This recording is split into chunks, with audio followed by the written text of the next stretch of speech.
Bon, compagnon, ça fait un moment que j'ai pas sorti de vidéo, c'était spécialement pour vous sortir cette vidéo et les vidéos qui vont suivre. On va découvrir un petit bijou du patrimoine qui paye pas de mine, mais des pierres qui datent de 1000 ans. Un peu plus. On va voir tout ça.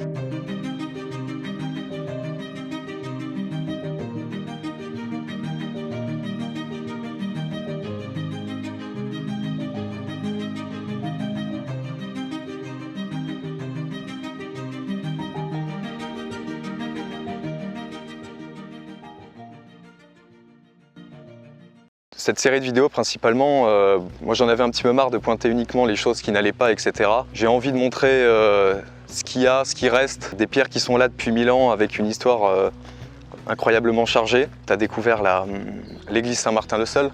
Tu étais dans quelle démarche? Comment tu as fait? Moi j'étais dans une démarche de sauvegarde du patrimoine. Donc je cherchais en fait une chapelle ou une église, un monument qui soit lié à la région et qui avait besoin de restauration. Ouais. Et je me suis dit que ça pouvait être une bonne initiative de replacer le monument en fait dans son contexte historique pour lui donner un peu plus de vie, un peu plus d'âme. Et en fait j'ai été surpris par cette église qui est, comme tu vas le voir, extrêmement chargée en histoire. C'est d'ailleurs pour ça, en fait, c'est la première vidéo. Et en fait, l'église en tant que telle, matériellement, elle n'est pas imposante. C'est pas l'église qui a le plus gros clocher, c'est pas le truc le plus mirobolant.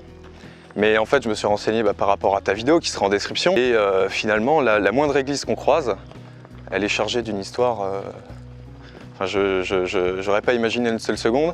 Et c'est aussi ça le but, c'est de découvrir que vous passez devant votre église en allant au travail, en allant à l'école ou que sais-je. Mais en fait, cette église, renseignez-vous sur tout ce qu'il y a, parce qu'il y a des trucs absolument fous, quoi. Mais en tout cas, l'église, elle a été construite dans un contexte qui était assez particulier, puisque c'était le règne finissant de Louis le Pieux. Qui a eu beaucoup de querelles au niveau de l'héritage qu'il a voulu céder à ses enfants. Et dans ce contexte, les Bretons en ont un petit peu profité pour s'approprier Nantes. Et par rapport à ça, en fait, ça a facilité, on va dire, la conquête de Nantes par les Vikings et l'entrée des Vikings sur le territoire carolingien. Alors les moines de Vertou, qui étaient les gardiens des reliques de Saint-Martin, ont fui en fait dans le Pithiverais. L'idée c'était de s'écarter au maximum des mers pour être loin des Vikings et être loin aussi de la Seine et un petit peu abrité, on va dire, du Loiret par une forêt qui était assez dense. Et c'est comme ça qu'ils se sont retrouvés en fait ici et qu'ils ont fondé la première église de Saint-Martin. J'ai plus les dates exactes, mais il me semble que c'était fin des années 800 du 9e siècle. Ouais. Déjà plus de 1000 ans, quoi. On est sur du 1200 ans déjà. C'est ça. Et ensuite, finalement, les Vikings ont réussi à remonter la Loire et sont arrivés à l'abbaye de Saint-Benoît-sur-Loire, qui est pas très loin d'ici. Ouais. Et en fait, les moines se sont dit qu'il n'y avait plus vraiment de raison finalement de rester là et ont fui l'église pour retourner à l'abbaye de Saint-Jouin-de-Marne. Donc on a des traces de leur passage, on sait qu'ils ont été là-bas. Et l'église a été abandonnée pendant peut-être un siècle à peu près. Et c'est comme ça qu'en fait l'église s'est appelée Saint-Martin-le-Seul, parce qu'elle était abandonnée. D'accord. Je sais aussi qu'il y a une association qui s'occupe de l'église pour la rénovation, pour sa conservation, etc. Et la démarche, c'est quoi? C'est de conserver encore pendant le maximum de temps ce qui est déjà parvenu à nous, quoi. C'est ça, il y a une notion de transmission où en fait on hérite de quelque chose.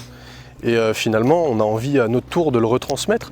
Tu parlais tout à l'heure de passer à côté d'un patrimoine et de s'intéresser à son histoire. Moi, j'ai des enfants et je me dis, j'ai hérité de quelque chose. Moi, j'ai eu le bonheur de pouvoir en profiter, de pouvoir le voir, constater l'histoire. Et j'ai envie que mes enfants puissent le voir et puis leurs enfants à leur tour. Donc il y a vraiment cette notion de transmission qui est importante aujourd'hui. Ouais. D'ailleurs, moi, je trouve que c'est quelque chose de complètement paradoxal. C'est-à-dire que ces mecs-là qui étaient complètement pourchassés du lieu où ils étaient, de tous les endroits où ils habitaient, avec les raids vikings. Et on sait que les raids vikings, c'était pas l'arc-en-ciel. Hein. Les Vikings, ils avaient une réputation. Ils arrivaient quelque part, ils pillaient tout ce qu'ils avaient à piller. Et puis, voilà, ils faisaient des massacres. Et eux qui étaient dans ces conditions, en fait, qui sont complètement atroces et très dures, très rustiques même, eux, non seulement ils n'ont pas uniquement conservé, ils ont construit. Ils ont construit l'église, ils ont su la conserver. Aujourd'hui, où nous, on est capable matériellement de tout conserver, où on n'a plus de raids, on n'a plus de guerre sur notre sol, etc. Nous, on n'est plus capable de conserver ce qui reste, quoi. J'ai envie de te donner un exemple. Je pense aux ouvriers, tu sais, qui construisaient une cathédrale. Ils posaient la première pierre, ils savaient très bien qu'ils n'allaient pas prier dedans. Ça se faisait sur un temps qui était tellement long que finalement on se rend compte que même pour eux, il y avait une volonté de transmettre quelque chose et c'était au-delà simplement de construire une maison carrée pour vivre dedans. Tu vois.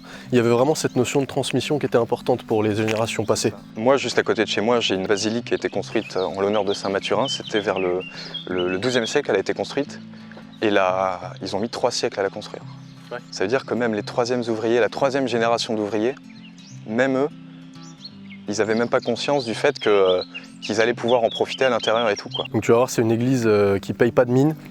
Ouais. C'est de l'architecture, il me semble pas que ce soit de l'architecture romane, je pense que c'est plutôt du carolingien, je suis pas expert en architecture, mais c'est assez massif, avec vraiment des petites fenêtres. Et bah écoute, c'est parti à l'aventure. Hein. C'est parti. Il y a une petite montée. Il y a une petite montée, toute petite.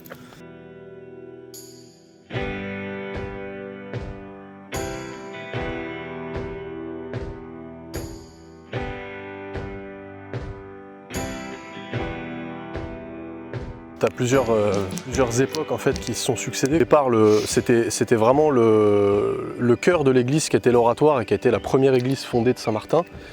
Et avec les années, ils ont rajouté donc la nef, ce qui a fait que l'église s'est agrandie. Et le cacquetoire s'est rajouté bien plus tardivement. Donc le cacquetoire, c'est le petit porche en fait, comme son nom l'indique, qui servait à cacter. C'est l'endroit des fidèles qui après la messe. C'est les fidèles après la messe, comme ça ils peuvent parler à l'abri de la pluie. Tu as le beffroi et la flèche qui sont beaucoup plus récents, puisque de mémoire c'est 17e et 16e siècle. Ensuite, au niveau de l'intérieur de l'église, alors on ne peut pas y accéder, mais il y a une théorie qui veut qu'il y avait une sorte de mezzanine à l'intérieur en bois.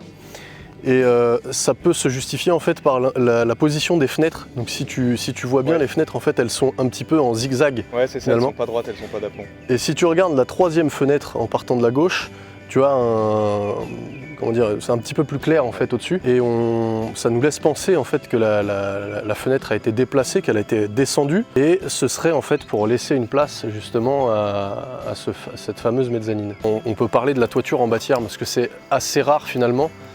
Donc je ne pourrais pas te dire d'où ça vient, mais en tout cas c'est une toiture qui ressemble vraiment à une coque de bateau, c'est pour ça qu'on appelle ça une toiture en bâtière. Après au niveau de l'architecture, c'est ce que je te disais, c'est vraiment une architecture qui est massive, avec des fenêtres qui sont finalement assez petites.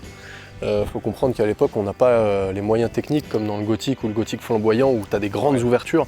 Là il faut vraiment que la structure tienne le choc, donc on ne peut pas se permettre de faire des grosses ouvertures. Ce qui est intéressant sur ce bâtiment, donc je te disais que la première église c'était vraiment le cœur en fait qui est juste en face de nous là. On a de bonnes raisons de penser, alors on ne peut pas y accéder, mais à l'intérieur du chœur on voit en fait des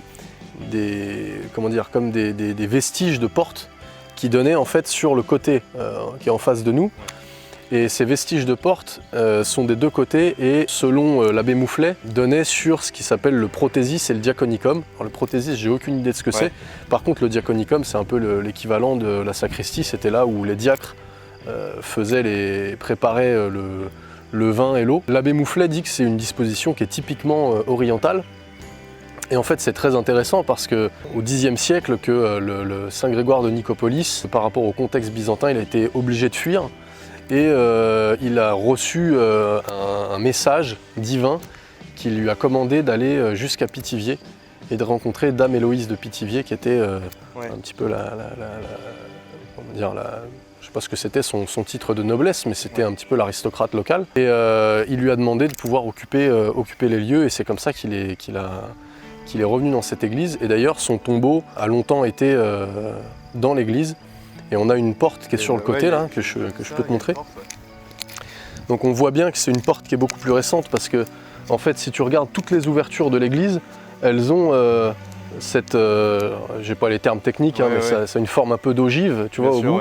Alors que là c'est vraiment droit, donc ça nous donne tout lieu de penser que c'est quelque chose d'assez récent. Et cette porte, quand tu la passes, il y a 2-3 marches. Et juste derrière, il y a l'emplacement en fait, où était la tombe de Saint Grégoire de Nicopolis. La grotte de Saint Grégoire, elle est plus dans la forêt pour le coup? Elle est plus dans la forêt où on était tout à l'heure. On est passé à côté. Et effectivement, il n'a pas vécu directement dans l'église, il faisait plutôt ses offices religieux ici. Mais il vivait dans cette petite grotte qui était vraiment assez rudimentaire. toute petite et très rudimentaire. Il était ascète. Et finalement, il se nourrissait très peu. Et le peu qu'il se nourrissait, il le partageait avec les habitants du village. Et il a ramené une recette typique de l'endroit où il vivait. Et c'est le pain d'épices. Le pain d'épices. Qui est devenu la spécialité de Pithiviers, le pain d'épices de Pithiviers. Mais c'est ouf de se dire que le pain d'épices qu'on consomme de manière, tu sais, quand on mange du pain d'épices, on ne réfléchit pas forcément d'où ça vient. Et que justement l'histoire, là en plus, je veux dire, on est au fin fond de la campagne, ça sort vraiment du terroir. Et ce qui est aujourd'hui devenu national, international bien sûr, mais vraiment ce qui est consommé en France, moi j'ai des souvenirs, on en mangeait en cantine, etc. Ça provient d'une petite histoire comme ça, vraiment très, très locale, très enracinée. Et rares sont les personnes qui le savent, quoi. Ça nous fait prendre conscience aussi qu'on est pris dans l'histoire, on est pris dans l'histoire locale, qui est elle-même prise dans l'histoire nationale, qui est elle-même prise dans l'histoire mondiale. Là, tu vois, c'est ce que je te disais, c'est un petit bâtiment local qui ne paye pas de mine. Finalement, on se rend compte, on en parlait tout à l'heure, que c'est lié à des querelles d'héritage de l'Empire carolingien. En fait, ça sort tout droit de plein de phénomènes différents. Exactement. Et ça sort complètement du hasard. Et ça donne du pain d'épices. Et ça donne du pain d'épices. Damien, je te remercie. Merci à toi, Thomas. Et j'espère que c'était un bon moment. J'espère que vous en aurez appris autant que j'en ai appris sur cette église.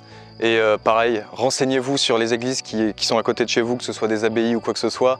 Renseignez-vous sur les monuments aux morts, 14, 18, 39, 45. Vous aurez l'opportunité d'en voir sur la chaîne, ne vous inquiétez pas, ça va arriver très très vite. Et écoutez, je vous dis à la prochaine. Et qu'est-ce qu'on pourrait leur conseiller pour avoir un corps sain?